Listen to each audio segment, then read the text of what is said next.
Missouri mother is embroiled in a custody battle. She then set fire to a home that took the lives of her four children along with herself just hours after posting online that the kids were peacefully sleeping in her bed.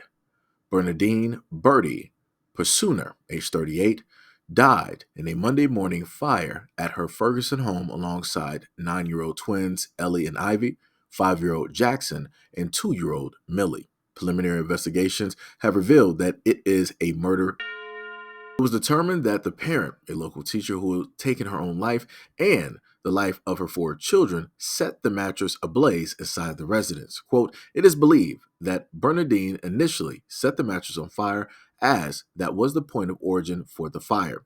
A note was also left stating that Bernadine's intentions to take her life and the lives of her children.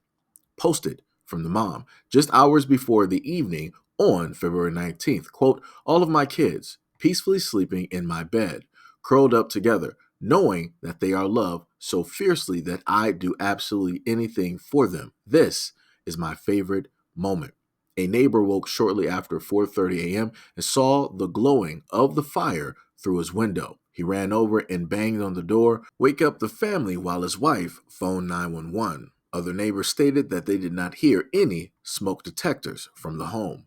Firefighters from four municipalities were called to combat the powerful blaze. Mother was reportedly involved in a child custody court battle with the two fathers of her four children. Quote, I've been doing this for 36 years, and this is probably one of the ugliest custody scenarios. And that was stated by her attorney, Nathan Cohen.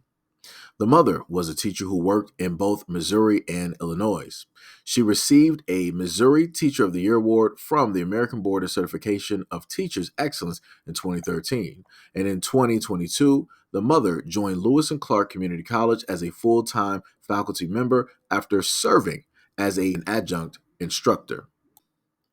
The 38-year-old held teaching certifications in agriculture, elementary education, English language arts, early childhood education, and family and consumer science. Jared Spader, the father of Jackson and Millie, released a statement in conjunction with David Prusner, the father of Ellie and Ivy. Quote, what I would want everyone to know about my two wonderful children is that they are the greatest gifts that a father could ever ask for. Jackson was the most incredible older brother, kind, intuitive, and gentle. He loved his sisters, being outside, sports, arts, and he was always so in tune with the needs of others. Millie was a funny, charismatic, sweet, and kind little sister who brightened every moment of every day for all of us. They later continued, they were the two most beautiful souls that a father could ever ask for, and they were a gift to our lives in every way. As dads, right now we have to focus on honoring the four beautiful lives, and we plan to do that together. The fathers thanked the community for its support, citing the generosity of both strangers and loved ones. Quote, we will continue to need it. I want to first start off by saying my condolences to the two fathers. Um, a lot of times, when we talk about these issues, we don't talk about the fact of these things taking place where the mothers decide that they want to just take everything away from the father. Being selfish, they want to take every single thing away from the father and make sure that the father does not have anything. The last little bit that those two men have of happiness from whatever relationship that they had with that woman was those kids. And she knew that. And she was like, well, I don't feel like being here. I don't feel like dealing with y'all. And I feel like the kids are, in better care with me, either being here or another plane of existence. So that's where we're going to go. She made the executive decision to take all of those kids with her. She had no right. And a lot of women will sit up there and state that, oh, they're my kids. I can do whatever I want. And again, I want to reiterate to a lot of people, whenever men sit up there and state that men have no rights when it deals with kids, this is what we're talking about. We don't have a say-so on what takes place with kids. Men can go out there and fight for their kids, and things like this will happen. And you know what will happen? People still sit up there and blame the men at the end of the day, even though they're doing what it is that they can with whatever little bit of money that they have in order to try to fight for their kids, in order to gain custody of those kids. Like I said, this is ridiculous, and I don't want to hear anybody trying to scapegoat the situation and talking about some postpartum or whatever it is. Every single time a situation comes up like this and is dealing with a mother and these kids are no longer here, everybody always runs to that same excuse every single time, and it's like, no, no. Like I said, if you're a grown adult at the end of the day and you just don't want to be here no more, that's cool, no problem. Go do you. But you don't have the right to sit up there and make that decision for kids. Those kids didn't even have a chance. Like, you as a grown woman, of course, you're not even here right now to even hear this, but you as a grown woman got to live 40 years of your life. You got to go through from being an infant to crawling to walking to becoming a small child, going through first through fifth and all these other types of grades, making it to high school, going to your first dance, going to your prom, getting married once, not only once, but twice, and then having a full-fledged family.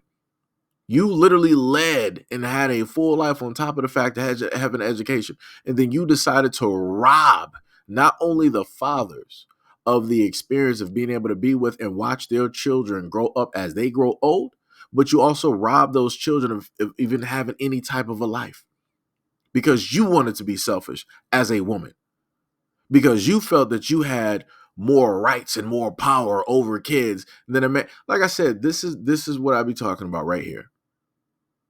This is what I talk about right here. And when you go online, you're not going to see hosts of female-led blogs, YouTube channels, Twitters, IGs, TikToks talking about this story. You're not, because they're not going to care.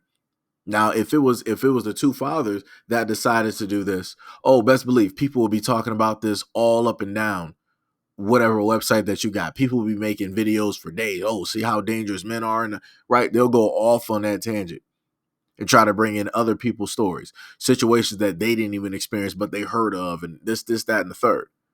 But the moment in time that a woman does it, people are either silent or they're making excuses.